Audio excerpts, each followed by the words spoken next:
Can you say something about the significance of participating in the Nadaradhanas each day, either singing or playing the bowls, drumming, or either just simply being there and meditating? One important reason why we started this process, which we call as Nadaradhana, is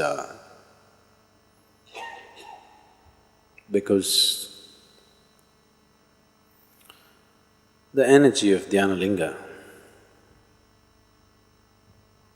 can become like a solid wall. It can become so intense that for those who penetrate through it, it'll be wonderful. Others will sit in the temple but will sit outside the energy. It can become like that because it is so intense, it's almost physical. I don't know, now that many of you are having a dip in the Tirthakund and then going into the temple, I'm sure some of you must have felt when you enter the temple, it's almost like a physical thing, it hits you. If you're sensitive to it, it's almost physical. Because the field of energy that gathers around the linga is so intense, it can be like a strong wall. If you penetrate that, you'll be wonderful, otherwise it would be not available for a lot of people simply because of its intensity. If it was of a weaker intensity, then a lot more people could enter. So twice a day, we are sort of cracking this wall by using certain sounds, sometimes melodious sounds, sometimes bad sounds, discordant sometimes very melodious. We are Isha, we are like this. We have people who have no music background of any sorts doing music. That's the miracle of Isha. It's very positive on one level, could be very frustrating on another level.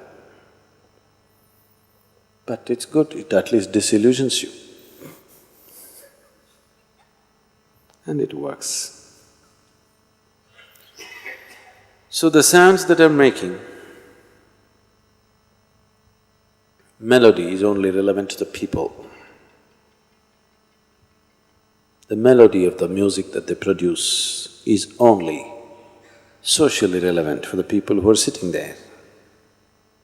But as far as the purpose of making the sounds is fulfilled even if they're discordant, because the idea is to disturb something there, which is manifesting itself into something very intense, almost like a solidified presence, so that it becomes little more accessible to all people who enter. Twice a day, we just little shaking it up.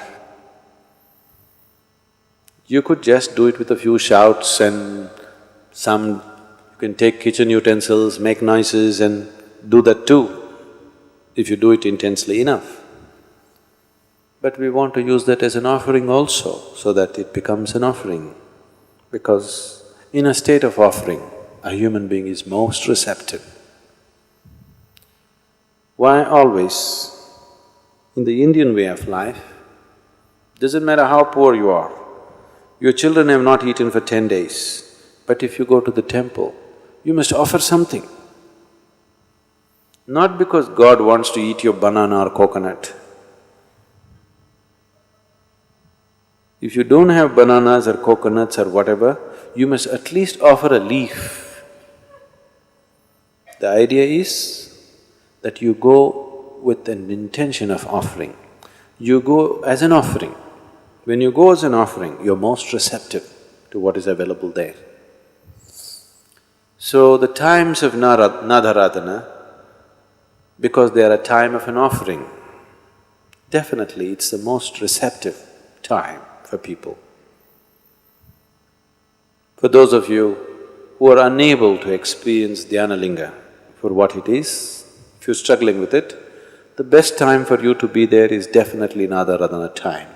One thing is because we are loosening the structure, surrounding structure in a certain way.